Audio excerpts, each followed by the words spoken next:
aplicação, mas nós estamos aí. Ok. Nós estamos sem conseguir acessar a nuvem, então vou um pouco improvisar aqui.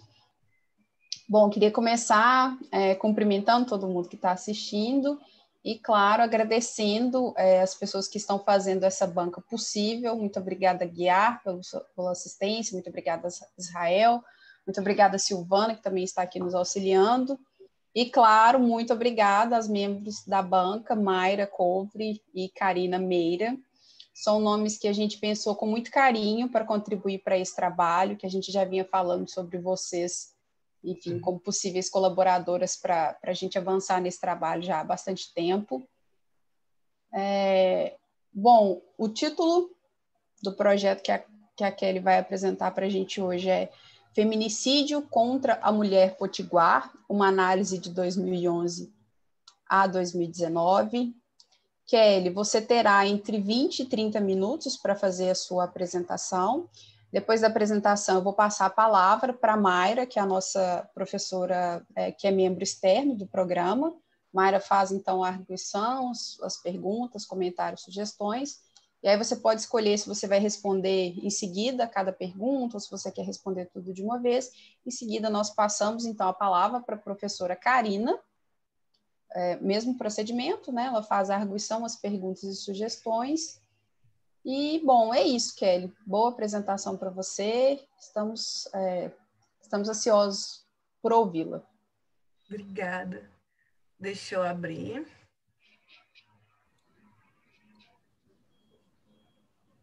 Vocês já estão vendo a apresentação? Agora sim. Ok, pode continuar, está tudo tranquilo.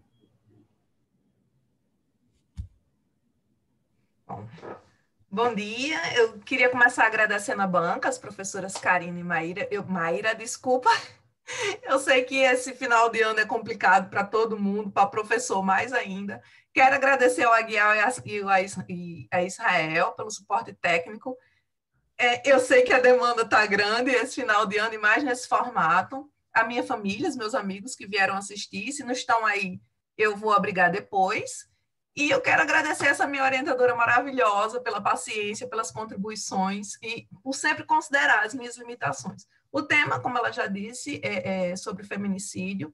O recorte espacial é o estado do Rio Grande do Norte e o recorte temporal é de 2011 a 2019. Para mim, e eu imagino que para todas que trabalham com esse tema, é um tema muito difícil de estudar.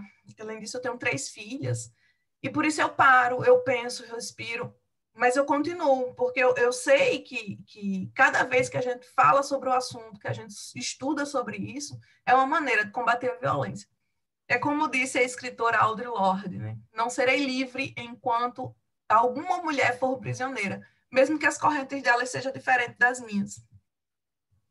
Bom, eu escolhi, né, essa figura porque ela é uma das minhas motivações para estudar. Os resultados sugeridos pelo Google são indicativos de como o tema feminicídio precisa ser debatido. Pois ainda que os homens morram mais, eles morrem por brigar com outros homens, por briga de trânsito, por entrar no crime. Inclusive, esses resultados no Google ano passado eram diferentes para homens. Mas para mulheres, eles continuam os mesmos. A mulher morre porque o homem não aceita a sua condição de mulher. E segundo Safiotti, essas mortes são uma contradição, porque as mulheres morrem pelas mãos de quem elas amam, por quem deveria protegê-las. Eu trouxe aqui algumas reportagens de mulheres e meninas, apenas aqui no país. Essas são mortes que caíram na mídia, são casos só do mês passado, do mês de novembro. São todos casos de feminicídio. Mas o que é um feminicídio? É o crime de assassinato praticado contra a mulher em decorrência do fato dela ser mulher, onde há misoginia e menosprezo pela condição feminina, discriminação de gênero, fatores que envolvem violência sexual ou em decorrência de violência doméstica. Eu queria ressaltar que o feminicídio é a forma mais extrema de violência baseada na desigualdade de gênero, sendo a consequência final do fenômeno de violência. Fenômeno que não se caracteriza apenas pela violência física. A violência contra a mulher, a violência que a mulher sofre, pode ser psicológica, moral, sexual, patrimonial e virtual. E a violência contra a mulher, ela apresenta um padrão cíclico, como foi identificado pela psicóloga Leonor Walker. A primeira fase é caracterizada pelo aumento da tensão. A fase 2 é onde acontece o ato violento, seja ele físico, psicológico, moral, sexual, patrimonial ou virtual. Na fase 3 tem a reconciliação. E a fase 4 vem a lua de mel, mas logo a tensão volta e se retorna para a fase 1. Bem, Safiotti diz que o homem que agride ou mata uma mulher, ele se sente impotente perante alguma situação. É quando o homem ele acha que seu poder sobre a mulher está sendo afetado. Então, antes de entrar no mapa de 2015, eu queria citar o mapa de violência de 2012, que ele trouxe que de 1980 até 2010, houve um aumento de 230% das mortes causadas por ciúme, por briga, por não aceitação da separação. O mapa de 2015, ele foi voltado exclusivamente para homicídio de mulheres. Ele contabilizou 106.093 feminicídios de 1980 a 2013 no Brasil. Mostrou uma taxa de 9,8 por 100 mil, né, fazendo com que o país atinja a quinta maior taxa no mundo, conforme a OMS, que avaliou 83 países. E gênero, ele quando é combinado com raça, ele cria a situação que afeta ainda mais. O mapa de 2015 também trouxe que de 2003 a 2013 houve um aumento de 54% no registro de mulheres negras, enquanto nas de mulheres brancas caiu 10%. Bem, em 2017 foi um ano muito perigoso para ser mulher. 90 mil mulheres elas foram vítimas de feminicídio no mundo. Aqui no RN, a gente teve a segunda maior taxa do país. Uma mulher, ela morreu por causa de sua condição de mulher a cada 2 dias. Então, dita essa introdução, uma questão que se tornou relevante foi em quais situações há mais riscos da mulher ser vítima de crime violento no Rio Grande do Norte? Para tentar responder a essa pergunta, a gente vai seguir uns objetivos. Como objetivo geral, é explorar o cenário de crimes violentos, letais e intencionais contra a mulher do Rio Grande do Norte no período de 2011 a 2019. Como objetivos específicos é analisar o perfil das vítimas de violência, estimar as taxas de mortalidade e verificar o efeito da lei de feminicídio na classificação de mortes violentas, letais e intencionais no Estado. Para conseguir alcançar esses objetivos, foi necessário buscar um referencial teórico para a gente poder se embasar, e a gente dividiu em 4 sessões. A primeira foi mortalidade feminina por causas externas. Bem, as causas externas, elas se referem a traumas, lesões, qualquer agravo de saúde, deliberados ou não, de início súbito e como consequência imediata de violência, envenenamento ou qualquer outras causas exógenas. No Brasil, de 1977 a 1994, os óbitos por causas externas, eles dobraram. E esse tipo de morte passou a ser a segunda causa que mais mata. Em 2000, o homicídio representou 40% das mortes por causas externas, sendo a taxa de 35,1 por 100 mil para homens e de 4,3 por 100 mil para mulheres. Bem, para Safiotti, essas taxas representam como esse tipo de morte atinge homens e mulheres de maneiras diferentes, sendo resultado de uma aprendizagem social distinta no processo de construção de suas identidades de gênero.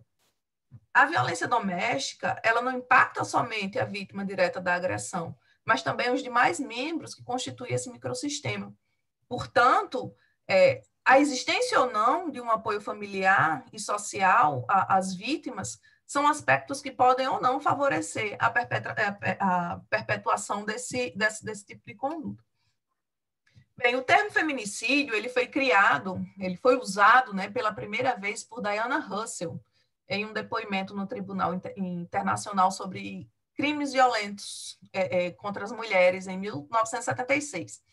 Bom, eu já falei um pouco do conceito antes, mas eu acho que é importante repetir que o feminicídio não parte apenas da violência doméstica ou familiar. O estupro, seguido de morte, é um outro exemplo do feminicídio.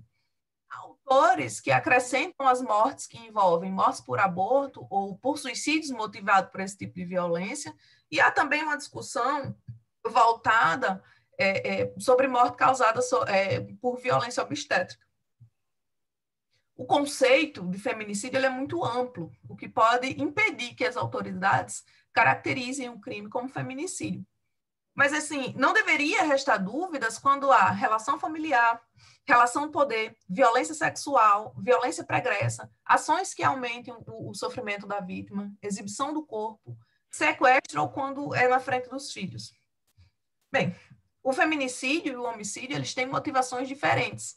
Portanto, é preciso que sejam tomadas medidas específicas. Pensando nisso, a gente achou importante acrescentar ao referencial teórico o papel das políticas públicas e dos movimentos sociais. É importante entender que a violência contra a mulher não é uma questão de ordem privada, é uma questão de saúde pública, e o Estado tem que dar garantias e condições de segurança para a mulher. Os instrumentos internacionais eles foram responsáveis por influenciar as políticas de combate à violência contra a mulher. O texto integral da Convenção sobre a Eliminação de Todas as Formas de Discriminação contra a Mulher e da Convenção Interamericana para Prevenir, Punir e Erradicar a Violência contra a Mulher, eles se tornaram decretos no Brasil, de forma integral. Os casos de feminicídio, eles acontecem aqui no Brasil desde que Brasil é Brasil. Os movimentos feministas, eles sempre trouxeram denúncias de violências contra as mulheres. Mesmo sem apoio, elas não desistiram de falar sobre o assunto. O problema era que, apesar de sempre acusar os casos de violência doméstica, elas nunca conseguiram apresentar casos reais, porque as mulheres, elas não tinham coragem de denunciar seus parceiros. Até que 2 casos ganharam repercussão. Uma foi de uma mulher que denunciou através de uma carta o seu marido branco, de classe média e professor universitário. O outro caso foi o da socialite Ângela Diniz, que foi morta por seu marido milionário, que foi absolvido alegando defesa da honra. Isso levou as feministas às ruas e acabou impulsionando, e elas conseguiram condenar o marido assassino Dock Street. Mas, apesar da vitória dessa luta feminina em condenar o assassino, o caminho foi e ainda é muito longo, principalmente para as mulheres negras. Bem, para tentar abranger toda a complexidade da violência contra a mulher, o enfrentamento ele deve seguir várias frentes, além da segurança pública. É necessário envolver também ações na justiça, educação e assistência social. As leis Maria da Penha e do feminicídio, elas apresentam textos distintos na legislação brasileira, mas elas se complementam. Uma tem como objetivo de proteção da mulher vítima de violência. Ela não define penalidades ao agressor. A outra qualificou o homicídio contra as mulheres. Bem, não há dúvidas de que a violência contra a mulher ela atinge todas as raças, classes, idades, nível de instrução ou estado civil. Mas, na literatura, a gente encontra os fatores que estão associados à mortalidade feminina por violência e apontam as mulheres jovens, negras, com renda e escolaridade baixa, as mais expostas. Sobre as fontes de dados. Através do LEP, né, do Laboratório de Projeções, utilizaremos as projeções das populações por municípios do estado para fazer cálculo de taxa. Do Atlas de Desenvolvimento, a gente vai usar os indicadores socioeconômicos para verificar se há relação entre algum indicador e a taxa de mortalidade feminina. Da PNAD, a gente vai utilizar as informações de rendimento da população feminina do estado, com o intuito de verificar se há associação entre renda e taxa de morte violenta. Os dados do DataSUS, eles são frequentemente utilizados para trabalhos com essa temática, mas uma de suas limitações é a cobertura dos dados. O óbvio, ele foi escolhido como fonte principal de estudo. A rede reúne dados desde 2003. É um projeto de catalogação de dados e análise criminal, que se iniciou como uma organização não governamental em 2014. Hoje ela faz parte da UFRN, reúne informações do sistema de saúde, do Instituto de Perícia, e da própria investigação de seus pesquisadores, além da comparação de jornalista, que torna o dado ainda mais confiável. Bem, quando a gente compara os dados do óbvio com os dados do DataSUS, no período 2011 e 2018, a gente tem o mesmo padrão, mas o nível dos dados do óbvio ele se apresenta maior. Além disso, o banco do óbvio ele é atualizado diariamente. Se a gente for lá hoje, tem dados já, né, de ontem, por exemplo. conta com mais de 70 variáveis. A limitação que eu encontrei foi a falta de informação do agressor, se a vítima tinha algum tipo de denúncia contra o agressor e qual a relação entre a vítima e o agressor. Bom, na metodologia, a ideia é a gente analisar as 965 mortes femininas por crime violento no Estado, de 2011 a 2019, dividir em 3 triênios, 2011, 2013, 2014 a 2016 e 2017 a 2019, para verificar a evolução das mortes e realizar uma análise exploratória dos dados de crime violento letais e intencionais, no banco do óbvio, em que as vítimas são mulheres.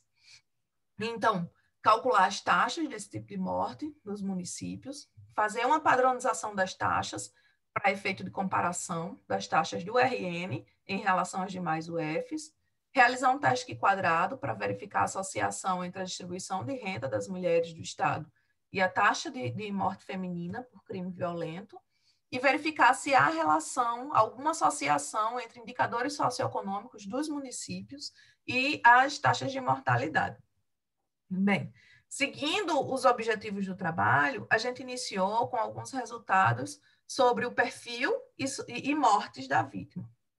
Desde 2013, o número de mortes femininas por crime violento no Estado ultrapassa as 100 mortes. Em 2017, apresentou o mais alto número de mortes, que significou 16,5% das mortes acontecidas no período estudado. A maior variação no número de mortes, ela se deu de 2012 para 2013, sendo um crescimento de mais de 60% no número de mortes de um ano para outro. Bom, a maioria das mortes encontram-se nas mulheres em idade fértil, que representam mais de 80% das vítimas.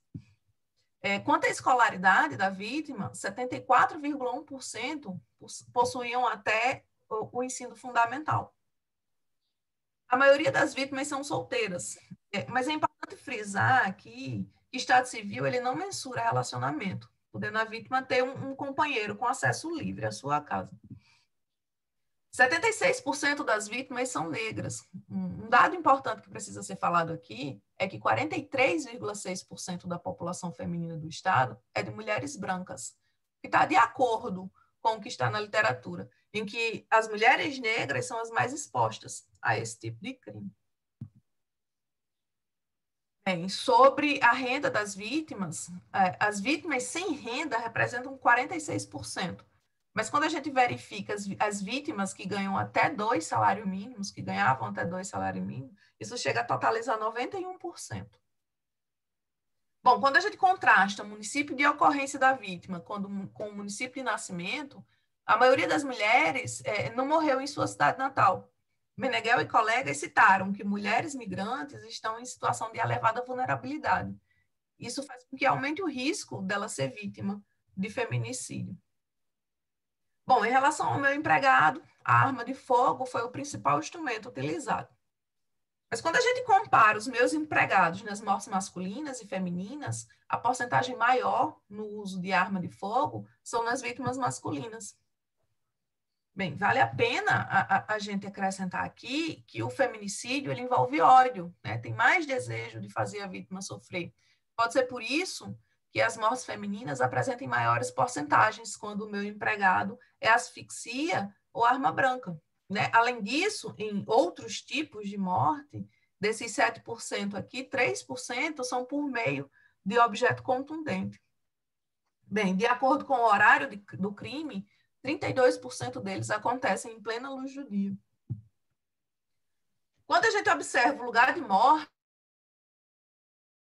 22% das mulheres não estão seguras nem dentro da sua própria casa. E vale ressaltar aqui também que o local, o hospital, não é onde o crime ocorreu, é onde a mulher morreu. Então, ela pode ter acontecido o crime em outro lugar e ela foi levada até o hospital.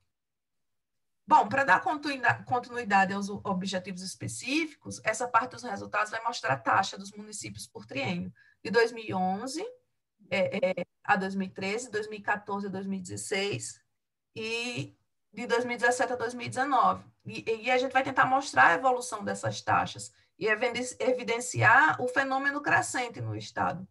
No primeiro triênio, a maior taxa encontrada foi de 56 mortes violentas por 100 mil mulheres. No segundo, essa taxa já ultrapassava 190 mortes por 100 mil mulheres. E o terceiro triênio teve como maior taxa 144 mortes por 100 mil. E apesar da redução no valor da maior taxa, o terceiro triênio apresentou mais municípios que apresentou mortes, né? Mais municípios com mais mortes femininas por crime violento. E nenhuma dessas maiores taxas foram encontradas na capital. Só um instante.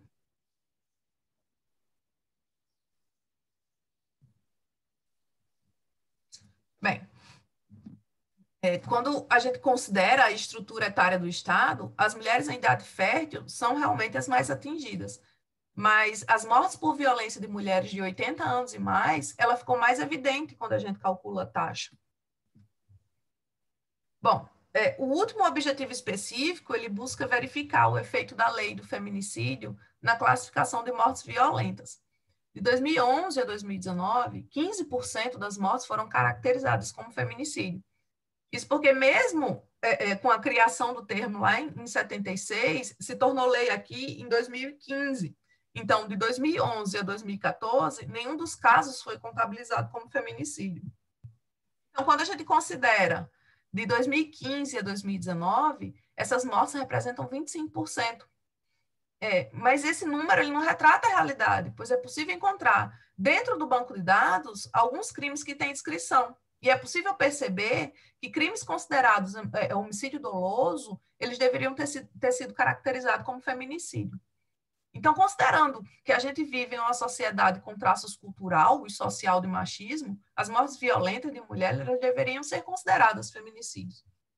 Pensando nisso, será que a gente não poderia afirmar que 2015 a 2019 a porcentagem de feminicídios nos crimes violentos femininos não poderiam chegar a 92%?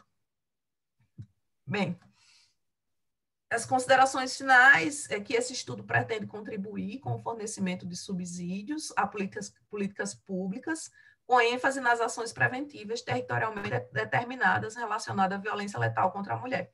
Essa pretensão se baseia no fato do banco de dados trazer informações tais que podem analisar quais mulheres estão mais vulneráveis a esse tipo de conduta e de onde ela é e onde ela morreu. Nessa primeira análise, as mulheres negras, jovens, com renda e escolaridade baixa. Alguém falou? Não, né? Com renda e escolaridade baixa, elas são a maioria das vítimas, como apontam muitos estudos. As maiores taxas de mortalidade feminina por crime violento, elas foram encontradas fora da região metropolitana. Por fim, ainda há muito a ser explorado no banco de dados, como dia da semana, mês que mais acontece esse tipo de crime, analisar a associação encontrada entre renda e mortalidade, verificar se há relação entre as taxas e sexo de quem ocupa a prefeitura do município, aprofundar mais no entendimento das variáveis, são mais de 70, teve umas que eu ainda não consegui entender. Além disso, fazer uma análise mais aprofundada dos casos em que não foram considerados feminicídios, mas que têm essa característica. E quem sabe não acrescentar ao estudo o ano de 2020, né? Será que nesse contexto Covid as mortes violentas femininas no estado, eles não aumentaram? Bom, essas aqui são as minhas principais referências. São as minhas primeiras referências de meu estudo. Elas me ajudaram muito a pensar, a escrever, a seguir e a buscar novas referências. E é isso, gente. Denuncie.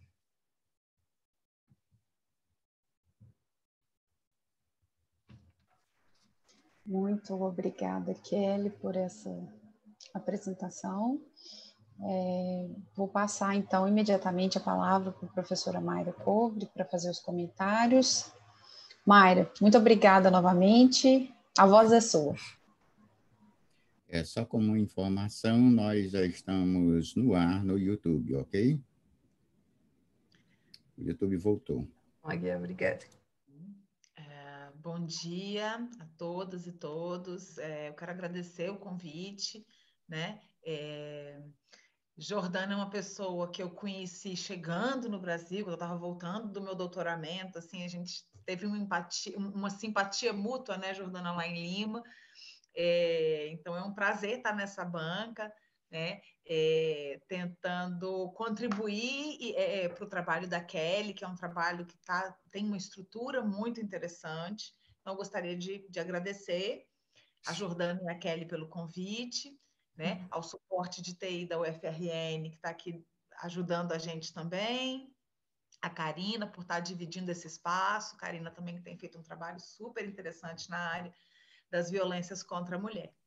Né? Vocês estão conseguindo me ouvir direitinho? Tá tudo certo? Sim. Então, vamos lá. Bom, Kelly, eu achei o seu trabalho muito interessante, você organiza o trabalho de uma forma muito legal, né? Tem algumas características, eu acho que assim, tudo que você, a forma como você estruturou o trabalho, primeiro eu vou falar, sabe, a estrutura dos tópicos, eu achei que tá bem interessante, mas eu tenho algumas contribuições a fazer. Esse é um trabalho de qualificação, né? Eu entendo a qualificação quando aquele momento que a gente coloca o que a gente pensou para a comunidade acadêmica dar pitacos, Sim, né? sim. Fazer contribuições e apontar as fortalezas e as fraquezas do trabalho. Então, vamos lá, vou fazer isso. Né? Eu achei assim que tem uma coisa muito interessante, que foi a forma como você colocou, os objetivos estão claros, né? O trabalho, de uma forma geral, está bem escrito, mas tem alguns conceitos que eu acho que estão precisando ser melhor definidos, está precisando dar uma aprofundada em alguns conceitos que você usa. Na verdade, assim,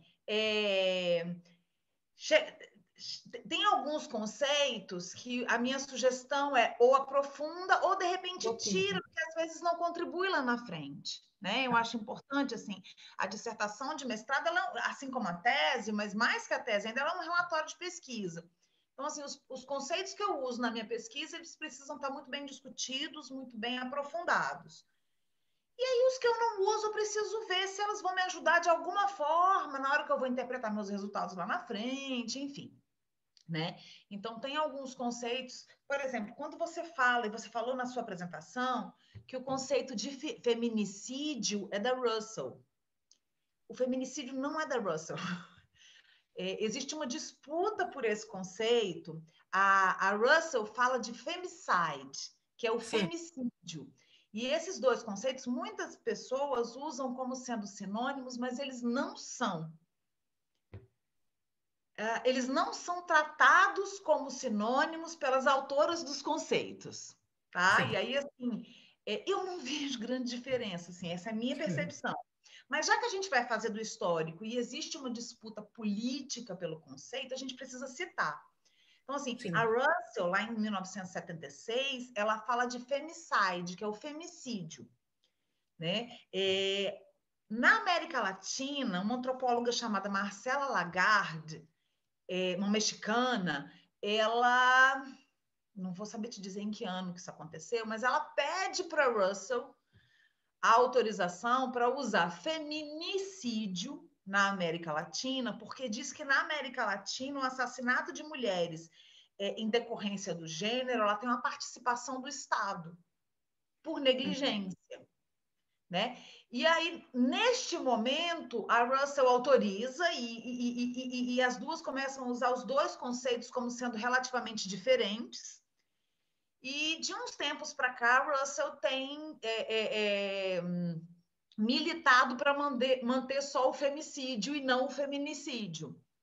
Essas informações que eu estou te passando, elas estão num relatório da ONU. Eu fiz um relatóriozinho do que eu estou falando, eu posso mandar para você depois. Por favor. É o modelo de protocolo latino-americano de investigação das mortes violentas por razões de gênero, que é de 2014. Sim, certo? sim. Esse debate está descrito nesse relatório. Então, é importante estar atenta, porque acaba, né, para acertar a informação. Né? Quando você apresenta os conceitos de feminicídio, que de fato são muito diversos, né? Assim, Eu acredito que esse é um conceito que tem disputas políticas para além da disputa entre a Lagarde e a Russell, né? Existe uma disputa política dos movimentos feministas, né? Você apresenta essa disputa de uma forma interessante, mas eu acho que para a dissertação, assim, para a defesa, seria interessante você se aprofundar um pouco mais nessa disputa, explicando um pouco mais cada um desses conceitos e pensando um pouco sobre eles, né? Existem pessoas que acham que o feminicídio ele é o crime contra a mulher, mas é aquele crime de violência muito explícita. Outras pessoas já incorporam, por exemplo, morte como aborto, né? Já incorporam a negligência do Estado em relação à saúde das mulheres, a questão da violência obstétrica. Então, assim, você conclui a sua frase na introdução dizendo que o conceito é muito difícil porque ele é muito amplo. Ele né? Até porque o assunto é um assunto muito complexo, né? É um assunto complexo que envolve valores, que envolve orientações, e por isso mesmo ele merece ser um pouco mais aprofundado para depois a gente chegar a conclusões sobre ele, né? Eu faço, assim, eu vou lendo e vou fazendo anotações, tirando aspas, conversando com você. Eu vou te mandando, porque senão minha arguição vai acabar ficando muito longa, né? E aí eu vou escolhendo algumas coisas para apresentar para você. Você, no final da sua introdução, você diz que uma questão que se coloca é como quantos marcos legais foram ou têm sido suficientes para desacelerar o crescimento da violência contra as mulheres. E aí, o seu trabalho me fez pensar, eu acho ótimo quando a gente começa a pensar a partir, né? A gente aprende com o trabalho que a gente avalia, sempre, né? Sempre tem um aprendizado. E a questão das violências contra a mulher é uma questão muito complicada por conta da denúncia que muitas vezes não acontece, né? E essa não denúncia ela é relacionada por uma série de questões que são sociais, por marcadores sociais nossos, né? Tem uma coisa que você fala no seu texto, é que antes se achava que violência doméstica era coisa das populações periféricas e empobrecidas, né? Eu não sei se é antes, eu acho que muitas mulheres das classes né, das classes mais ricas, mais enriquecidas, mais escolarizadas, muitas vezes buscam soluções privadas para resolver a questão da violência, tem muito mais vergonha, existia, e eu estou colocando esse verbo no passado quase que por uma esperança pessoal, mas existia uma ideia nas classes dominantes que violência contra a mulher era coisa de pobre. Então, a vergonha por sofrer violência vinha dobrada, né? Então, é um fenômeno muito complexo. Então, assim, isso é importante de ficar colocado, porque, assim, não é que se achava que era só. Eu acho que, assim, não se tinha evidências, porque, principalmente, as brancas e ricas denunciavam menos, né? Os marcos que você coloca, né, que é o marco dessa carta, eu não conheço essa história, você inclusive fala dessa denúncia, dessa mulher, desse professor universitário, em 3 linhas só, eu acho que aí merecia uma certa, um pouco mais de detalhe, e depois você traz a questão da Ângela Diniz. A questão da Ângela Diniz, né, o Doca não era marido da Ângela. A Ângela era uma mulher divorciada, mulher mineira, né? Aquela mulher que foi criada. Sobre a Ângela Diniz, acabou de ser lançado um podcast que eu acho muito, que eu achei. Não sei se você escutou Praia dos Ossos? Praia dos Ossos, eu super recomendo. O Praia dos Ossos foi uma da Rádio Novelo, né? Que é ligada à Piauí, e elas fizeram uma reconstrução, assim, uma pesquisa muito detalhada sobre o caso. Eu acho que é o que a gente tem de mais detalhado no caso do assassinato da Ângela Diniz. A Ângela Diniz, ela não era casada com o Doca, ela tinha um relacionamento com ele, era uma socialite que tinha rompido com uma série de questões sociais, E nessa paixão com o Doca, ela acaba sendo assassinada, né? Com um crime, um feminicídio claro, com todas as características de feminicídio, né? E o que vem depois, né? Que foi o que mais chocou, né? Que foi um caso que veio que foi para a mídia, né? Teve Globo Repórter à época para falar do assassinato da Ângela Diniz. E o caso da Ângela Diniz ele foi considerado como um marco, porque a conduta da Ângela foi usada o tempo inteiro como causa para o assassinato dela, né? Como causa do feminicídio que aconteceu. E o que gerou, eu acho que o que gerou mais burburinho, que gerou mais revolta entre as feministas, né? Quem conhece o caso mais vai falar, é porque ela era rica e branca. Mas eu fico pensando, porque a grande questão, o grande gatilho para aquela revolta toda, foi porque o Doca, no primeiro julgamento, ele saiu como herói do primeiro julgamento. Como o pobre homem que tinha sido... Ele saiu ovacionado, é de uma revolta, assim. A gente escuta, tem umas vozes das entrevistas que foram feitas no podcast. Esse podcast ele é muito completo, eu uso muito, usei como atividade assíncrona nas minhas aulas, porque ele traz um teor de gênero muito detalhado, a forma como ela foi criada. Recomendo para a Jordana, porque é bem tradicional família mineira, acho que ela vai super curtir aquela coisa das coisas de Belo Horizonte, né? E depois essa mulher vai para o Rio e leva a vida do jeito que ela acha que tem que ser, e ela é assassinada e as pessoas falam, tá vendo? Foi levar essa vida desregrada, né? E aí, eu acho que a grande revolta foi pela ação da mídia em relação ao julgamento, pela forma violenta como a Ângela foi julgada no julgamento que era para ser do Doca, né?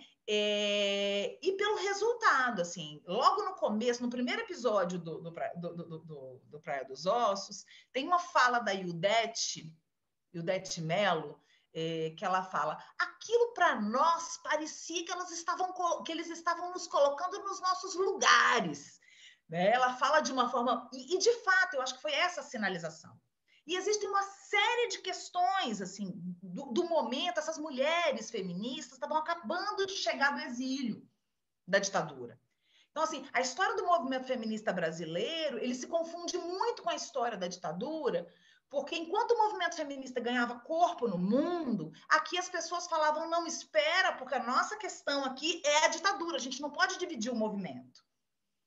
Certo? Existia essa ideia, e foi uma ideia que perdurou até o final do século XX, sabe? Assim, o movimento estudantil era um movimento estudantil, não tinha movimento feminista, movimento negro ainda muito incipiente, ainda muito sem voz, né? Isso lá na década de 90, década de 80, o que não quer dizer que não existiam. Por exemplo, na construção do seu referencial teórico, você traz Bell Hooks e Angela Davis, mas você não traz Lélia Gonzalez. Sabe? A Lélia Gonzalez, ela estava nas conferências, ela estava o tempo inteiro ali. Né? Tem uma hora que você fala assim, muito contundentemente sobre o racismo no movimento feminista, e aí você traz a Safiotti, que lá no final do século passado já falava que não dava para analisar isso sem ter o recorte de raça e classe. Então, assim, é importante a gente considerar todas essas variáveis e não pensar o mundo da década de 70 com a cabeça que a gente tem hoje. Claro, a gente tem que, assim, a gente analisa com a cabeça que a gente tem hoje. Mas não dá para ficar julgando o movimento de mulheres, né? Assim, tinha todo um contexto que precisa ser considerado também. E eu, assim, quando eu leio a Safiotti, quando eu leio o Gênero, Patriarcado e Violência, que é um livro que a gente considerou por um tempo datado e que hoje ele volta a ser atual por conta das questões que a gente chama de recrudescimento da ordem de gênero, né? Ele volta a ser atual. Assim, é muito interessante, né, essa coisa de se estudar a sociedade. Então, tem esses pontos principais que eu acho que a gente precisa dar uma olhada.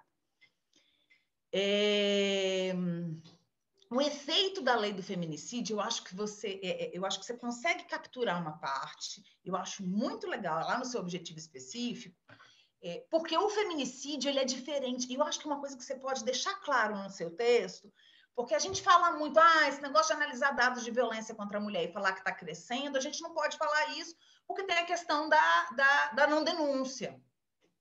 Só que o feminicídio você não tem muito como correr, né? O feminicídio está aí, está colocado, então não depende da denúncia. E eu achei muito legal quando você fala daquele argumento, quando você usa aquele argumento de, ok, ainda tem alguns casos que parecem ser feminicídio, que não são registrados como feminicídio, mas também tem os casos que passam batido. Então, você tem a questão ali, é um erro aleatório, né? Que um cancela o outro. Então, você fala isso, eu achei isso muito legal, acho que é importante você enfatizar isso um pouco mais, que esse argumento é um argumento legal e que poucas pessoas usam. De trazer isso, de que, olha, beleza, assim, a violência contra a mulher é muito difícil de ser estimada, mas o feminicídio é menos. Né? A gente não sabe quantas mulheres que apanham em casa que vão lá e denunciam, mas as que morrem são mais difíceis de você esconder. Né? Então, eu acho que assim, essa linha eu achei muito legal, eu acho que é importante você frisar isso. Vamos lá. O referencial teórico, eu acho que tem umas coisas que você pode dar uma atualizada. Você traz lá na página, acho que é no começo do referencial teórico, eu não anotei o número da página aqui, mas bem no comecinho do referencial teórico, você traz óbitos, dados de 77 a 94, depois você fala de 2000. Eu acho que talvez trazer umas pesquisas mais recentes de como é que estão essas taxas, como é que estão as mortes de causas externas, ajuda, assim. Você busca os dados mais históricos, né, mais antigos, mas compara com os mais recentes, né? Você fala você fala bem da questão da violência por parceiro íntimo, né? O termo normalmente usado é esse. Tem aquela discussão que você traz de óbitos femininos, aquele paralelo lá no referencial teórico das mortes femininas e morte de violência de gênero. É muito importante você tentar trazer essa discussão para mostrar que quando você lê logo de cara, as pessoas já falam, olha, mas nem toda morte de mulher é morte por questão de gênero, né? Então, assim, avisa logo lá no referencial teórico que você vai seguir com essa linha de que, ok, nem toda morte, mas tem algumas, com algumas características que você traz isso no decorrer do seu texto e que podem sim. Então, esse é um argumento que ainda precisa ser bem defendido, sabe? Porque ainda tem um debate. Então, contribui com esse debate defendendo o argumento de uma forma bem substantiva, bem embasada, né? Com argumentos bem, bem claros.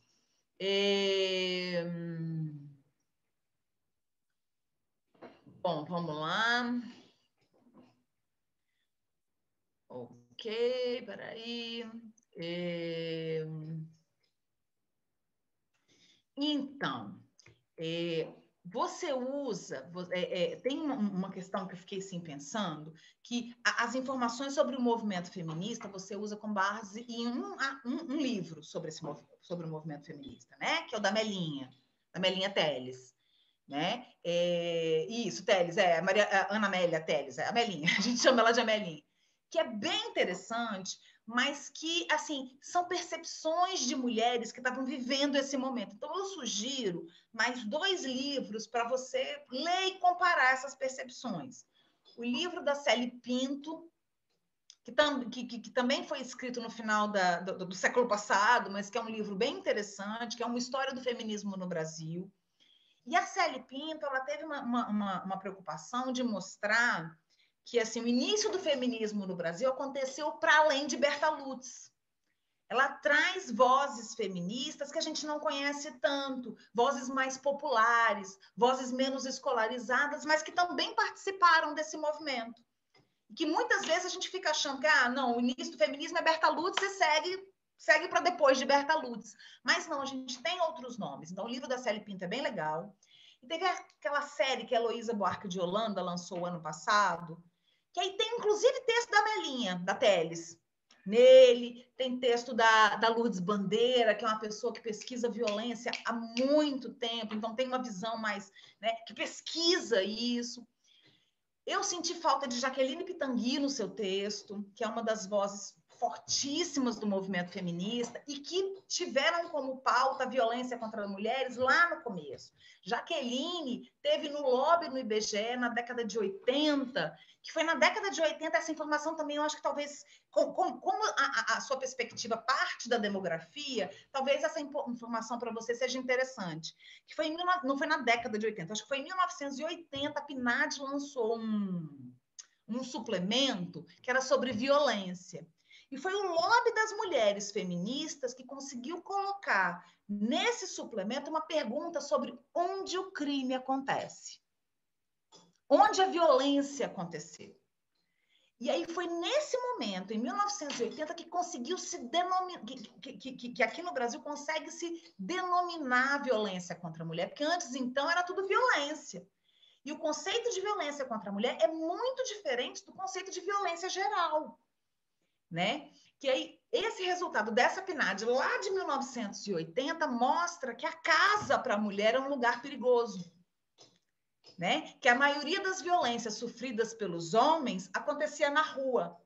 E a maioria das violências sofridas pelas mulheres acontecia em casa. Esse foi um achado, foi ali que se conseguiu denominar a violência. Então, assim, assim, Jaqueline Pitangui era uma das pessoas. Jaqueline Pitangui fez parte do lobby do batom, na Constituinte. Então, eu acho que... E ela tem uns escritos interessantes, né? Jaqueline trabalha muito mais com a militância do que com a academia, mas ela tem uns escritos interessantes, e assim, vale a pena a gente trazê-la para o debate. Vamos lá. Bom, você traz um debate no seu referencial teórico sobre a questão do racismo. Eu acho assim, tem uma hora que você fala que o movimento de mulheres foi racista. Essa é uma das coisas assim, que você vai ter que... Essa é uma afirmação. Ou você embasa mais, certo? Assim, da onde você tirou isso? Porque só de uma citação do livro da Amélia Telles, eu acho pouco, sabe? Eu acho que você precisa de mais dados. Né? Principalmente quando você coloca ao lado o argumento da Safiotti, que é mais ou menos da mesma época, que diz categoricamente em várias partes do livro que raça e classe precisavam ser consideradas. Né? Que as violências... E assim, o livro da Safiotti, ela começa o livro contando da diferença de violências sofridas por meninas, né? Na família, né? A violência incestuosa, principalmente, dentro de casa. Então, ela faz esse recorte o tempo inteiro, né? E muitas dessas mulheres fazem. Então, assim, a questão do recorte de raça e classe, agora ele está, assim, muito em voga, as pessoas têm discutido muito, mas, assim, essa não é uma novidade, assim, tão fresquinha, né? Assim, as mulheres estão... O movimento de mulheres fala disso também lá atrás. A Safiotti fala disso de uma forma estridente. Se eu não me engano, na tese dela, lá orientada pelo Florestan Fernandes, na USP, ela fala disso. E é da década de 80 também. Então, é importante dar uma olhada, né, para a gente trazer as informações mais embasadas. Bom, tá. Tem uma coisa em relação à Lei Maria da Penha, que eu acho que contribui para o seu trabalho, né, trazendo um pouco dos aspectos de gênero, porque a Lei Maria da Penha, ela também prevê ações educativas nas escolas. Né? Esse é desde o primeiro texto da Lei Maria da Penha. E nós estamos num momento que o cumprimento dessa lei, né, dessa parte da lei, ele acaba ficando prejudicado por este movimento que resolveu chamar os estudos de gênero de ideologia de gênero.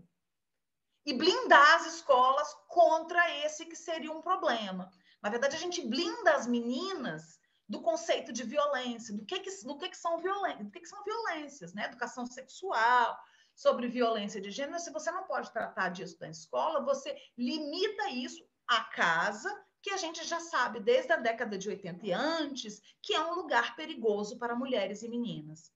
Então, essa reflexão talvez seja interessante de fazer, né? Aí, assim, essa parte é uma parte que eu acho que você pode trabalhar um pouco mais. Assim, são as minhas contribuições no sentido de dar um pouco mais de consistência. Seguindo na mesma linha que você trouxe, só trazer um pouco mais de consistência às informações que você apresenta. A parte mais de resultados, eu achei, assim, muito legal, você assume umas estratégias muito interessantes. Né? Você tem na página 42, você fala de pardas e negras são consideradas negras. Você está falando de pardas e pretas, certo? Tem que ajeitar lá. Assim, isso aí é uma coisa que assim, tem que ficar atento, porque escorrega mesmo, eu sei. Né? Tem uns resultados, e eu acho ótimo quando isso acontece, assim, que na tabela 4, quando você compara, né, a percentagem do meio empregado no crime intencional no Rio Grande do Norte por sexo, meio empregado, eu olhei para aquilo e escrevi aqui, crime de ódio. Está na cara que você está falando de requintes. E você traz isso, debate um pouco, eu acho que pode trazer um pouco mais. Quando você enriquecer o debate sobre misoginia, violência de gênero lá atrás, você vai ter mais subsídio para discutir esses resultados tão interessantes que você apresenta. Né? A relação, quando você aponta que, olha, eu tenho aqui que 76% das vítimas, né, de feminicídio são mulheres negras. E aí aí eu fiquei pensando, mas qual a proporção de mulheres negras no Rio Grande do Norte? Eu lendo, eu comecei a pensar, e você já traz para mim, olha, logo depois, a população feminina do Rio Grande do Norte, de mulheres negras, né, pretas e pardas, aqui você faz direitinho, é de 56,4%. Se eu tenho 76% das mulheres vítimas, a gente tem aí, sim, uma situação de desvantagem no grupo mulher. Que essa desvantagem, ela existe, sabe? E precisa ser salientada, principalmente num trabalho que tem como objetivo, e potencial de influenciar a política pública, como o seu. Né? Então, eu achei essa observação que você fez assim, muito legal. Eu acho que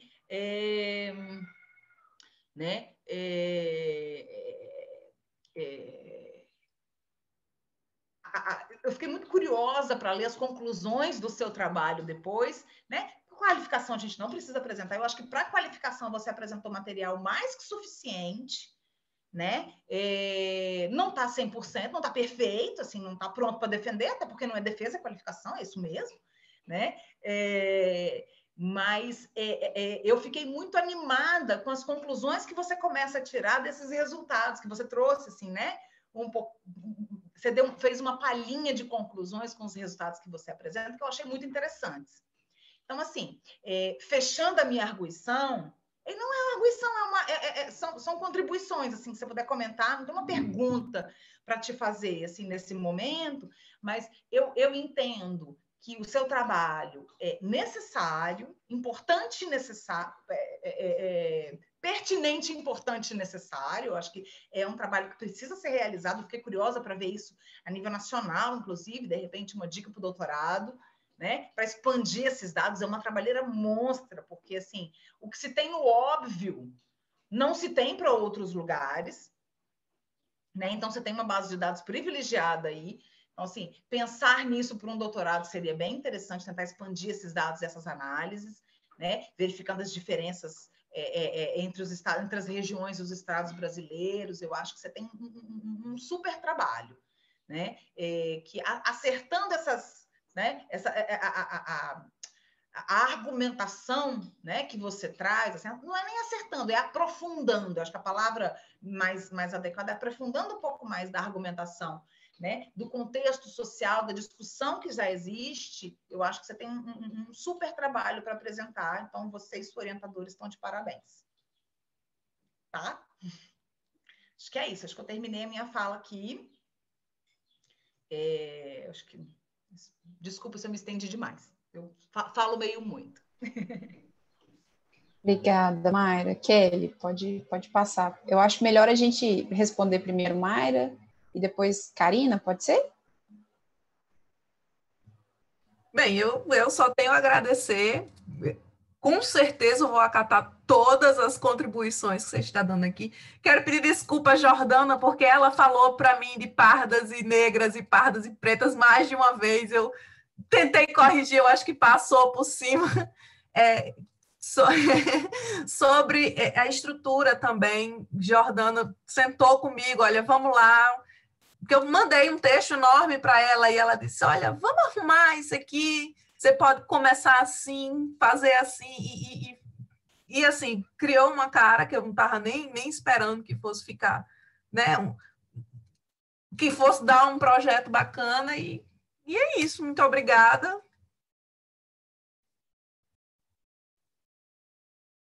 Estamos aí para isso mesmo, querida.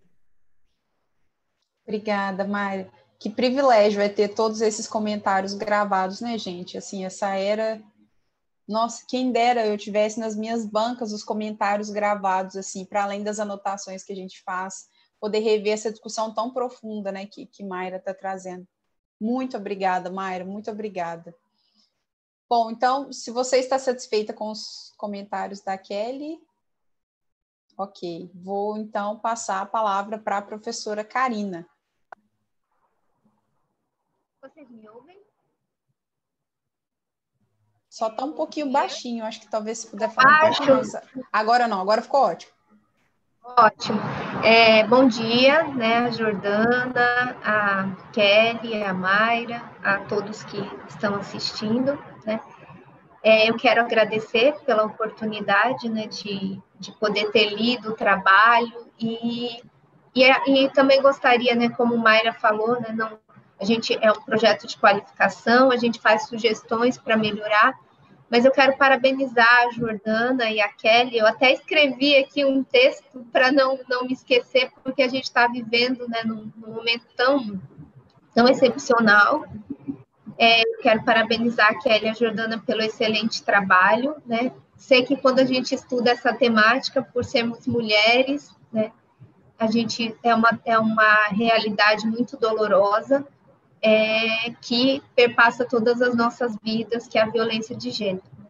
Como Jordana e Kelly tentaram mostrar no trabalho, né, e eu acredito que com as contribuições que Mayra trouxe, a gente vai conseguir mostrar que o ser mulher é o principal fator de risco para sofrer violência de gênero, para ser vítima de feminicídio, mas que nem mas esse risco ele é diferenciado, né, de acordo com raça, com identidade de gênero, com classe. Então eu acho que é importante destacar isso, né, com mais veemência, falar mais sobre a questão da interseccionalidade. E aí, nesse sentido, eu sugiro o livro da Carla Cotirene, que é uma mulher negra, assistente social, doutoranda, né, sobre relações de gênero, e que escreveu um texto sobre interseccionalidade, e que também chama, né, mostra para nós a questão da Lélia Gonzalez, né, que é uma intelectual negra brasileira que eu só tive conhecimento a respeito dela depois de ter 30 anos de idade, né? Uma mulher tão imensa que contribuiu tanto para nós, e a gente não sabia que existiam esses intelectuais negros, né? Então, eu acho que é uma das grandes contribuições de pessoas negras estarem entrando na academia, para poder resgatar os teóricos negros que a gente nem sabia que eles existiam, né? Como Abdias do Nascimento, Frantz Fanon, que a gente passou, eu pelo menos que me formei no início dos anos 2000, nunca tinha ouvido falar, passei toda a minha graduação sem saber a contribuição que essas pessoas trouxeram, né? Então, acho muito importante o que Mayra falou sobre falar sobre Bell Hooks, Angela Davis, mas também trazer Lélia Gonzalez para essa discussão. Eu acho que é muito importante, né, conhecer esses nossos teóricos. Então, eu quero parabenizar também a Kelly, né, pelo que ela desenvolveu até aqui, pelo momento que a gente está vivendo, né? E é um momento que eu acho que a gente vive uma violência, eu acho que simbólica, que querem que a gente siga como se nada estivesse acontecendo, mas a gente tem que destacar que está acontecendo, né? Milhares de mortes, né? Nós estamos caminhando, infelizmente, para 190 mil mortes por Covid-19, fora as subnotificações de síndrome respiratória aguda grave, milhões de desempregados, violência doméstica e interpessoal com aumento em suas taxas. Nós estamos vivendo a barbárie, né? Não dá para fingir que nada está acontecendo. E mesmo frente a essa situação, né, Kelly, que tem 3 crianças, teve que desenvolver esse trabalho em casa com ensino remoto. Então, eu quero deixar registrado aqui toda essa realidade, né? Porque a gente vive, né, mulher por si só está na sociedade, vive as violências de gênero em todos os espaços, dentro de casa, no espaço acadêmico, e querem que a gente siga fingindo que isso não acontece, mas essas questões acontecem, e a gente precisa dizer, né, que elas acontecem, valorizar todos os esforços que as mulheres fazem e fizeram para chegar até aqui. Então, eu quero parabenizar a Kelly por isso, porque eu imagino o quanto não deve ter sido fácil desenvolver esse trabalho com crianças em casa 24 horas por dia, com ensino remoto. Então, parabéns pelo que você desenvolveu até aqui. Tá? Então, assim como Mayra é mais para contribuições, né? Eu inicio a fala porque tem uma frase, né, no artigo da Meneghel, que é uma professora da Universidade Federal do Rio Grande do Sul, que trabalha muito mortalidade por homicídios em mulheres, né? Na área da saúde, que é no campo da saúde coletiva, que é da onde eu falo, né?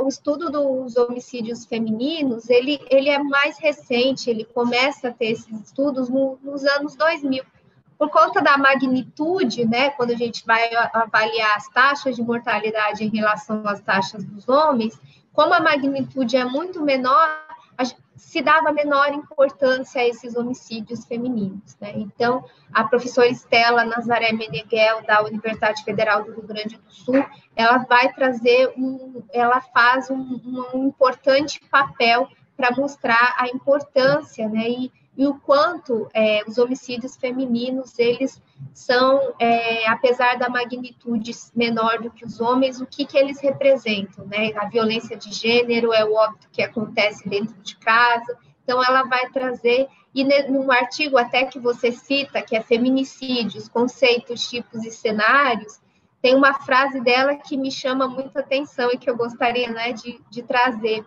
que é: o feminicídio, ele vai representar uma mensagem que é enviada para as mulheres, né, para aterrorizá-las e mantê-las submissas, e aos homens para demarcar território e mostrar quem é que manda. Então, eu acho que né, isso mostra a importância do seu trabalho. Durante, né, todo o seu texto, principalmente na revisão de literatura, você mostra os diferentes conceitos de feminicídio, e só lá, quando você está apresentando a sua metodologia, que você vai dizer qual é o conceito que você vai utilizar, né? Que você diz que você só vai excluir os latrocínios e as intervenções legais. E você vai utilizar não só o que, né, a legislação diz que é feminicídio, e não só o que o óbito caracteriza como feminicídio, mas os homicídios dolosos, salvo engano, você também diz que vai utilizar para caracterizar como feminicídio.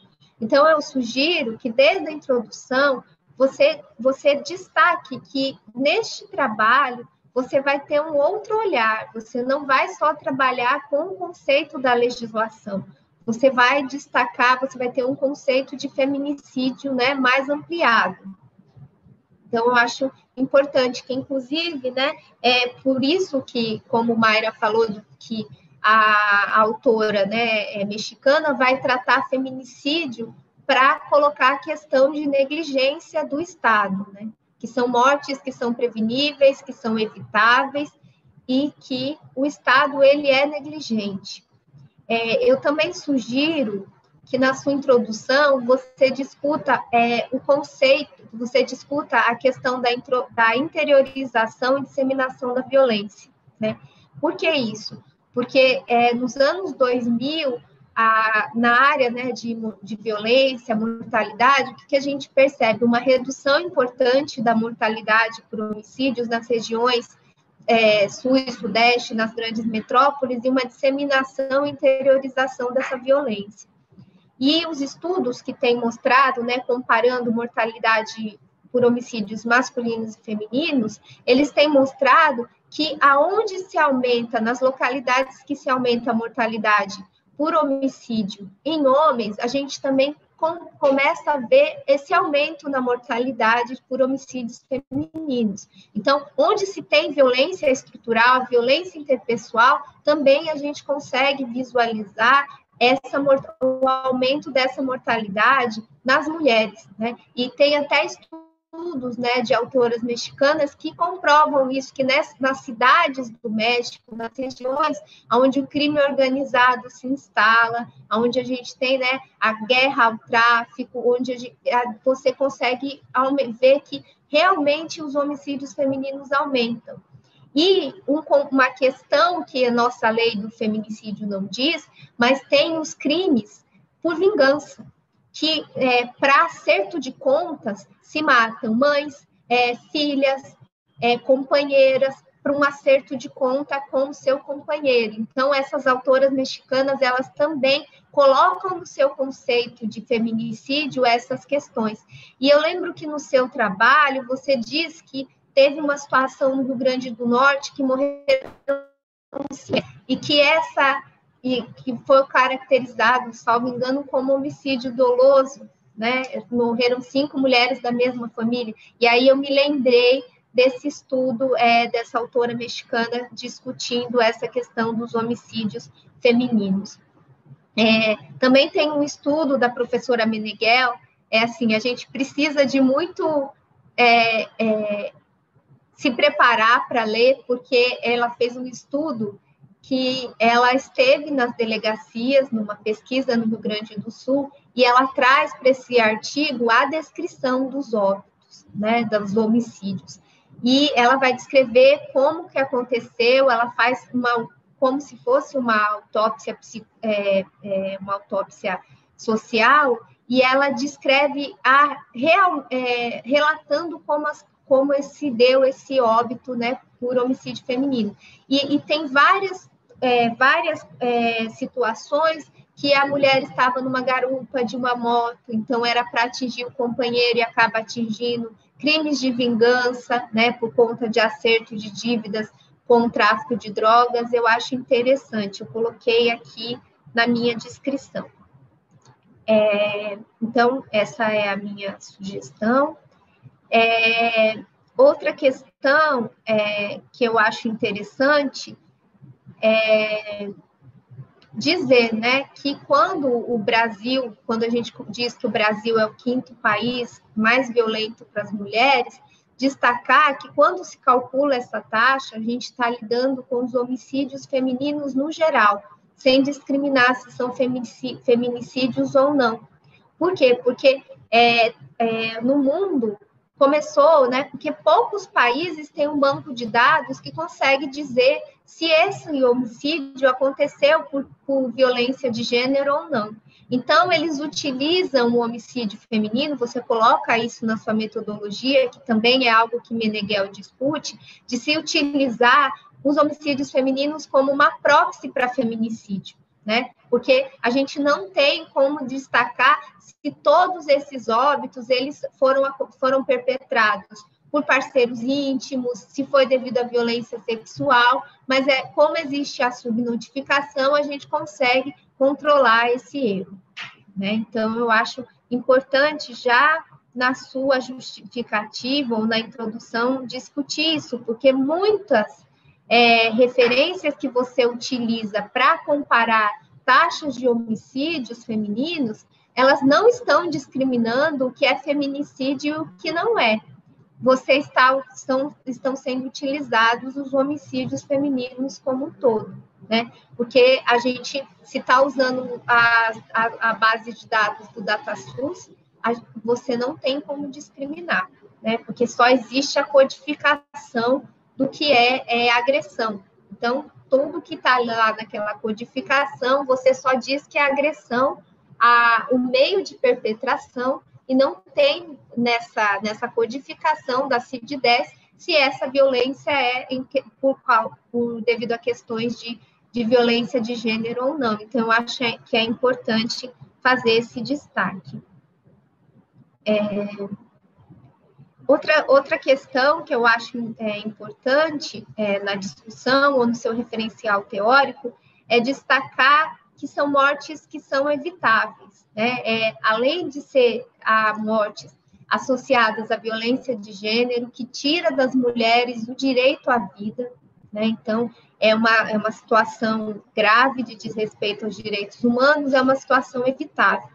E aí, nesse sentido, eu trago uma referência que foi feita pelo Ministério da Saúde, que eles linkaram a notificação de violência que essas mulheres tinham, né, no SINAM, que é o Sistema Nacional de Agravos de Notificação, com as taxas, com a notificação de óbito do DataSUS. E aí, o que eles identificaram? Né? Eles identificaram que no período de 2011 a 2015, das mais de 500 mil mulheres vítimas de violência que foram notificadas, quase 3 mil delas vieram a óbito por agressão, que é homicídio. E essas que vieram a óbito por agressão, quase 16% delas tinham história prévia de violência de repetição. E nesse mesmo estudo, que aí saiu uma publicação do Ministério da Saúde, que eu também trouxe aqui para você, vou te enviar, é Saúde Brasil 2015 a 2016, que foi um número especial só sobre violência. E aí eles se debruçaram nos dados. E aí o que mais nos choca, né? Que as mulheres que são vítimas de violência, que foram notificadas, né? Então, a gente lembrar que tem um problema da subnotificação, mas das que notificaram sua violência. Elas tiveram 20 vezes mais risco de ser assassinadas do que as mulheres, né, que não tinham notificação. E, além disso, né, o que nos choca, elas têm 30 vezes mais risco de se suicidarem do que as mulheres que não tinham notificação prévia de violência, né? E aí eu achei interessante, porque quando você traz o conceito ampliado de feminicídio, também se discute essas mortes por suicídio, né? E a gente, assim como a mortalidade por homicídio se estuda mais os homens, por conta da magnitude maior, para suicídio, também a gente tem poucos estudos que estudam suicídios femininos, porque também é uma taxa menor. Mas esse suicídio feminino tem muita relação, tem vários estudiosos que fazem essa relação entre esse suicídio com violência.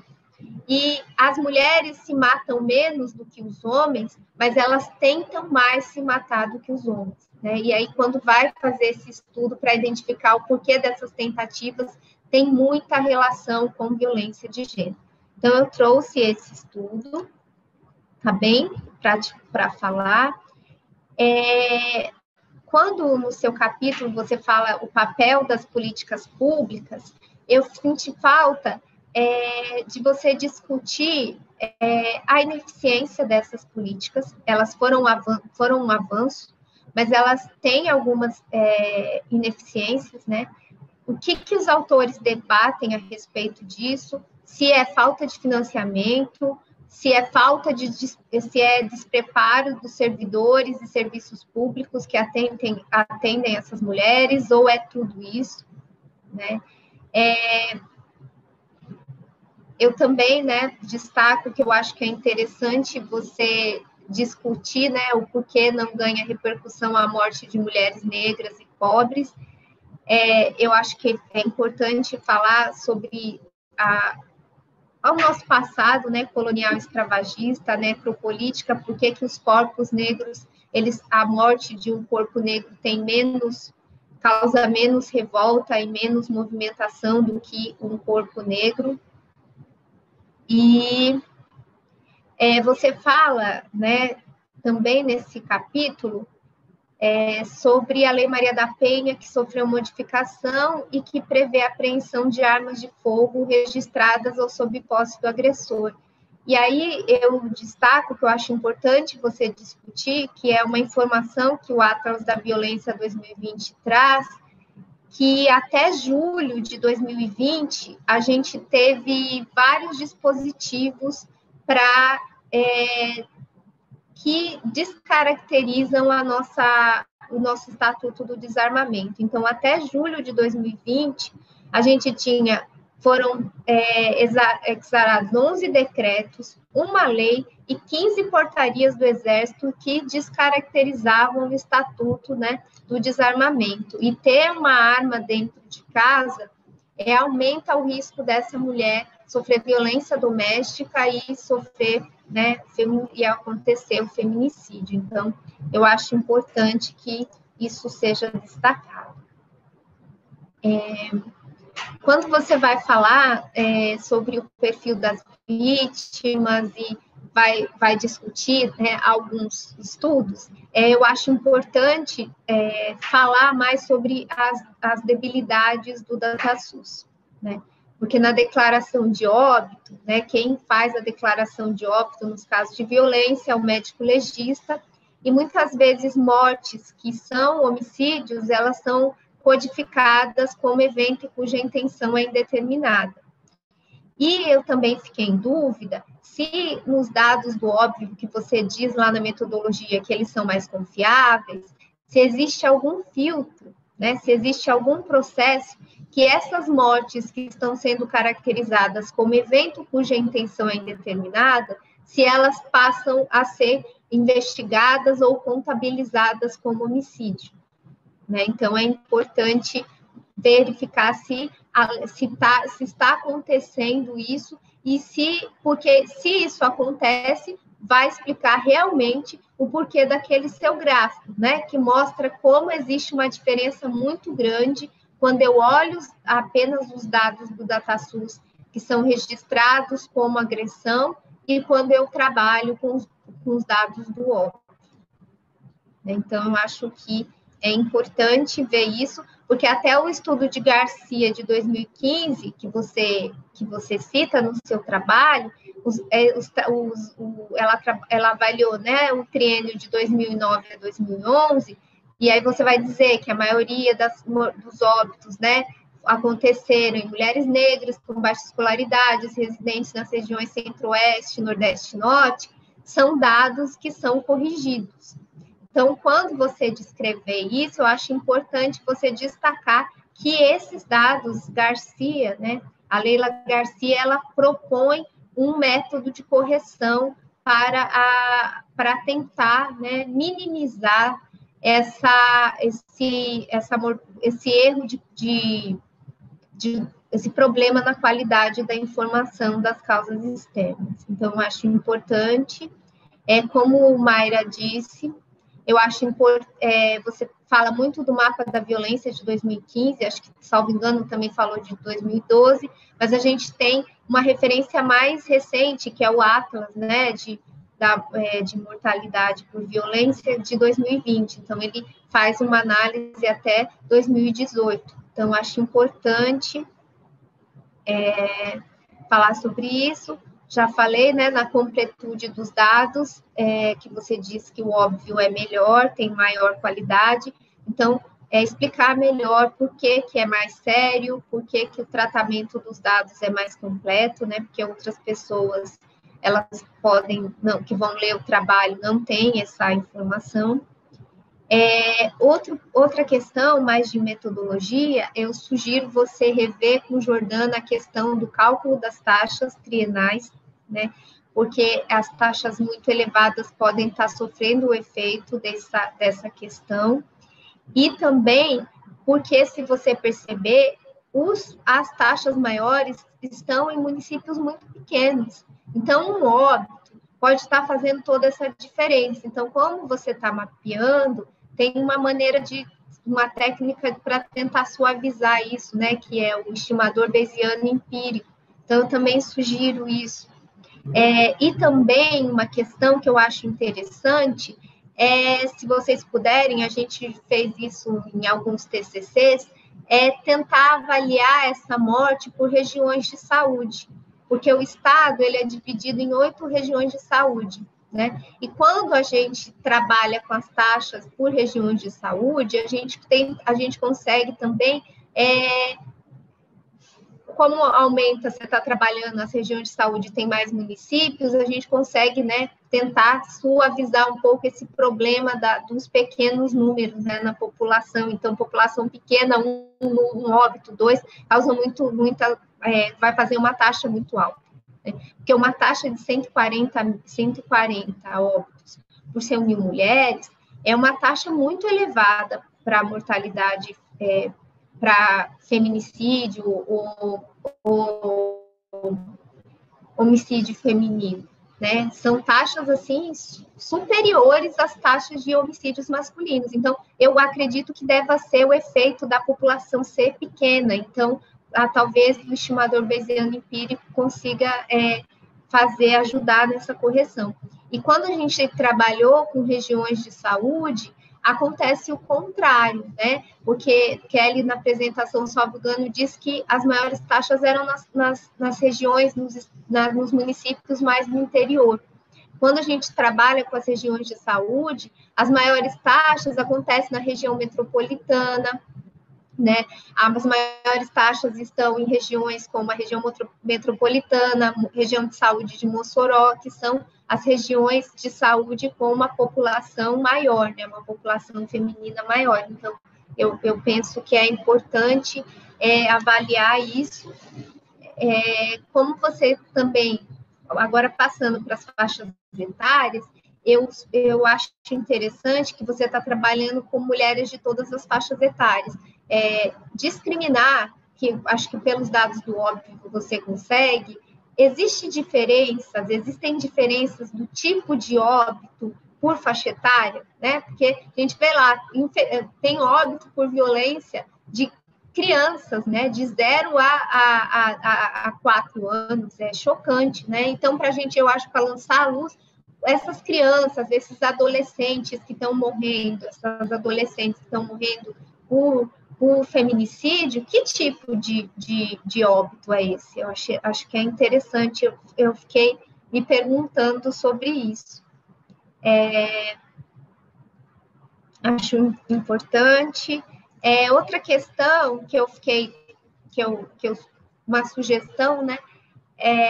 Como o óbvio também tem dados a respeito de violência, sem ser os óbitos, né, das agressões, seria interessante, acho que para ajudar na discussão, ou se vocês quiserem depois apresentar como resultados, será que ou essas regiões de saúde, ou esses municípios que estão apresentando maiores taxas de mortalidade, se também são os que apresentam as maiores proporções, né, de notificações dessas violências, né? Se também são os municípios e regiões de saúde que têm as maiores taxas de mortalidade masculinas por homicídios, né? Será que os municípios que também têm mais violência interpessoal são os que também vão apresentar a violência, né, associada a gênero? Eu fiquei curiosa a respeito disso. Eu anotei tudo aqui, né? Acho que já falei demais, mas eu queria agradecer a Jordana, agradecer a Kelly pelo convite, agradecer a Mayra, né? Porque ela foi falando de várias questões e é tão bom quando a gente está numa banca ou lê um trabalho que a gente também aprende com ele. Então, muito obrigada, parabéns a Jordana e a Kelly. Pode responder, Kelly. Obrigada, professora. Obrigada, Karine. Eu fico muito emocionada com o que você fala. Eu acho que eu me vi a primeira vez num evento que teve do Óbvio, e eu fiquei muito encantada com você, né? Fui conversar, eu disse, eu queria, né, saber que eu estou entrando no tema, e aí você também já me mandou um monte de referência para eu estudar. Eu fico emocionada de verdade. Agora eu fiquei de novo. É um tema mesmo muito difícil de estudar, mas você fala assim com tanta delicadeza, com tanta propriedade também do assunto, e mostra o quanto ele é importante ser estudado, ser trazido, principalmente para a academia, né? Que talvez surta algum efeito, alguma política. E, assim, agradeço todas as contribuições, anotei, vou ficar lendo e vou ficar assistindo esse vídeo aqui milhares de vezes, eu tenho certeza. Vou acatar todas. Sobre as taxas, realmente, vou recalcular. Eu tinha também calculado por micro-região, mas eu acho que nem ficou muito alto as micro-regiões que Talvez... tem... Karina, Karina, seu microfone, Karina. Seu microfone? Tem como desligar, por favor, que eu acho que está dando interferência. Obrigada.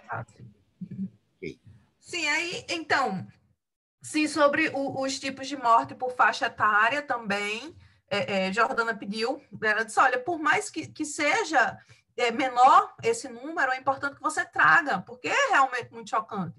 Então, você traz, você explica como aconteceram essas mortes, né? Até 14 anos, como foi que aconteceu. Aí, não deu muito tempo de eu entrar no assunto, mas sim, com certeza. Eu não tenho esses dados de agressão do óbvio, mas eu vou entrar em contato com o pessoal para ver se eu consigo esses dados, para tentar fazer esse paralelo de agressão com a mortalidade. E é isso. Muito obrigada.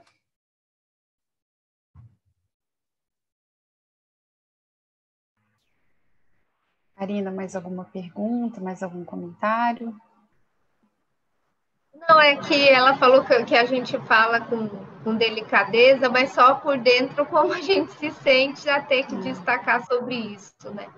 E aí, só para dizer, desculpe, é só para falar uma coisa, quando a gente estuda violência, muitas vezes a gente se esquece de uma outra questão, que são as mulheres que são portadoras de transtorno mental, né?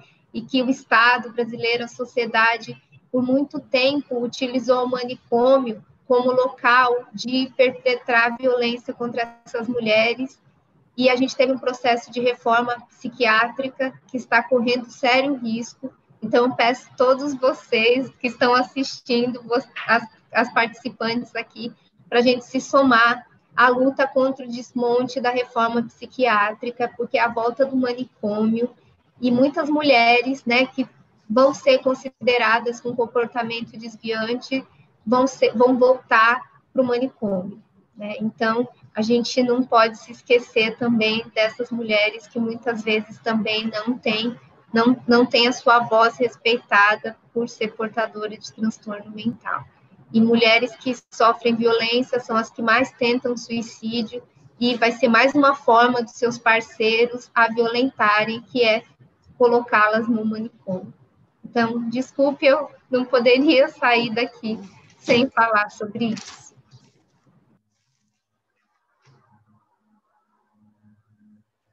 Obrigada, Karina. Realmente, que bom que você trouxe isso. Bom, eu acho que tem só umas palavras finais aqui, claro, reforçar o agradecimento aos comentários da Mayra e da Karina. Kelly, a gente acha, né, não poderia ter acertado mais para essa banca. Os comentários muito ricos, que vão dar, assim, acho que a densidade que a gente estava buscando para esse trabalho.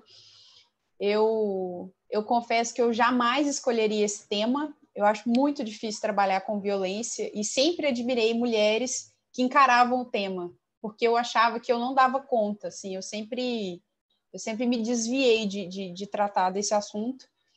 E Kelly chegou com esse desafio, eu acho que a gente abraçou o desafio juntas. Algumas reuniões ficavam bastante pesadas, né? É isso, a gente não é uma base de dados, né? São histórias de quase 1.000 mulheres que aqui do nosso lado, né? Aqui no Rio Grande do Norte, enfim, foram mortas por violências, né, a ausência do Estado, enfim, todas essas questões que vocês trouxeram tão bem. É um tema muito difícil de trabalhar e que eu acho que Kelly...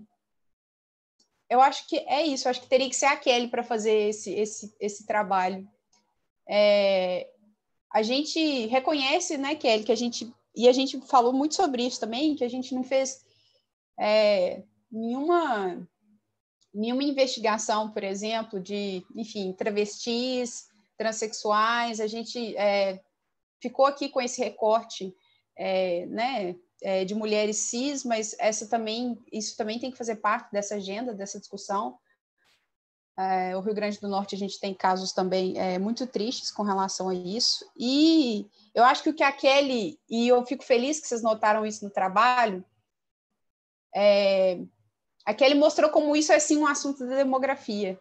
Eu acho que essa é uma grande contribuição que a Kelly faz. Kelly mostra que esse é, sim, um assunto de demógrafos, né? Como é que nós, estudiosos de população, podemos dizer que porque o número é baixo, nós não vamos, né, assim... Então, Kelly, muito obrigada por mostrar com esse trabalho como isso é, sim, assunto de demógrafo, né? Eu acho que você prova aí todo o seu potencial enquanto demógrafa para fazer esse trabalho, né? E também, claro, reconhecer que Kelly fez tudo isso, como Karina já comentou, com 3 crianças em casa. Então, chamar atenção para toda a carga de trabalho doméstico com que Kelly esteve lidando durante toda essa pandemia. E, enfim, só ela sabe quantas madrugadas, né, para esse trabalho chegar nessa estrutura que ela está apresentando para vocês hoje. Kelly, você viu que a gente não pode deixar a bola cair, né? Então, vamos continuar trabalhando, porque essas contribuições são muito, muito ricas e elas vão, de fato, contribuir para esse trabalho. Nossa, meus mais sinceros agradecimentos para a Mayra e para a Karina. Bom, Kelly, eu acho que agora nós te colocamos, então, na sala de espera para a banca se reunir. A Guiar vai aí nos dar esse auxílio. Agora a gente vai... E o pessoal que está assistindo aí também, nós vamos dar uma pausa aqui para conversar enquanto banca. Ok. A gente vai colocar a Kelly lá numa salinha de espera, como a gente prometeu, né? Com um cafezinho, um suco de laranja, né? Todas aquelas mordomias, viu, Kelly? Mas a gente vai trazer você de volta, tá bom? Daqui a pouco. Então, vamos colocar a Kelly aqui no waiting room, ok? Eu vou também pedir licença ao pessoal que está assistindo no YouTube para a gente cortar um pouquinho essa transmissão, porque a gente vai ter uma reunião aqui reservada, ok? Depois a gente retorna, ok? Cortamos o YouTube e aqui a gente também vai parar a gravação. Ok. Ok, yeah. Nós iremos para a transmissão novamente? Como é? Vamos para a transmissão novamente. Quando você viu o nomezinho aparecendo, pode falar. Acabou de aparecer. Bom, vamos continuar então.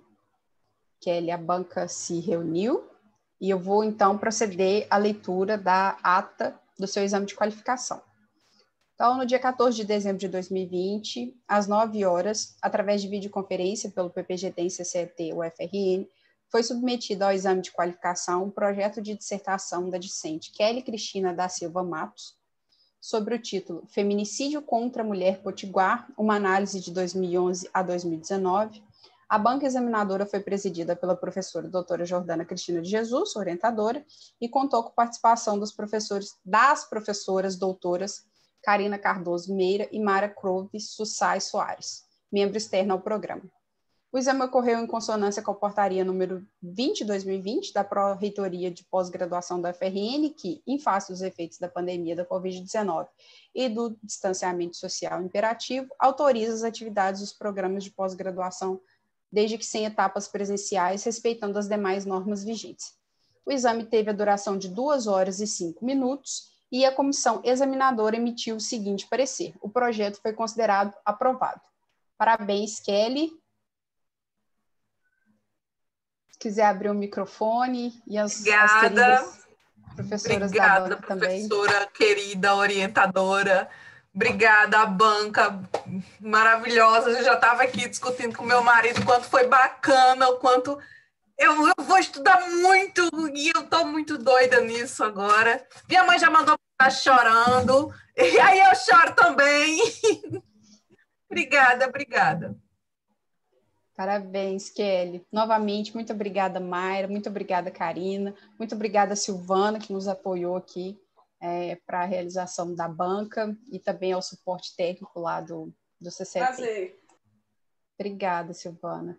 Bom, Kelly, nós temos bastante trabalho pela frente, né? Essa aprovação indica que nós estamos indo no caminho certo, mas nós temos muito caminho pela frente. E espero contar, então, com Mayra e Karina novamente para rever nossa versão final, né? Nos dar o parecer de como a gente conseguiu avançar. Os méritos são realmente do trabalho da Kelly, que se empenhou muito, se dedicou muito, e a Kelly, ela floresce, assim, toda vez que a gente rega um pouco o trabalho dela, o trabalho floresce. E eu acho que isso é mérito seu, Kelly, ainda que eu tenha te orientado, todos os comentários positivos que você recebeu aqui são mérito seu, tá bom? Vamos continuar, né? A bola ainda está em campo. Eu sempre uso trocadilhos de futebol, porque eu adoro futebol, gente, mas vamos continuar, que a gente vai encerrar esses próximos meses também com sucesso, né, Kelly? Parabéns, Kelly. Parabéns, Kelly. E Jordana. Parabéns, Jordana, Kelly. Sucesso. Parabéns, Kelly e Jordana. Obrigada, Silvana. Bom, pessoal, acho que nós podemos, então, encerrar. Muito obrigada a você que esteve aqui acompanhando Kelly nesse dia tão importante, né, Kelly? Mas e Kelly com certeza as energias... Só você vendo aqui, eu acompanhando aqui pelo YouTube, positivas foram ver. recebidas. Que bom. Que Pois bom. Muito tá obrigada, bem, então, viu, Aguiar, pelo suporte. Ok. Aquele abraço, a gente está sempre juntos, tá? E a gente se despede agora dos nossos espectadores lá no YouTube e agradece também a presença de todos e só nos resta agora a gente desejar uma excelente semana a todos, tá? Aquele abraço para todos e nesse dia a gente volta a se encontrar novamente, né? Aquele abraço, então. Um abraço. Tchau, gente. Saúde. Tchau, Karina. Obrigada, Mayra. Obrigada, Silvana. Tchau. Muito obrigada, pessoal. Bom almoço para vocês, que já está na hora, né? Obrigada.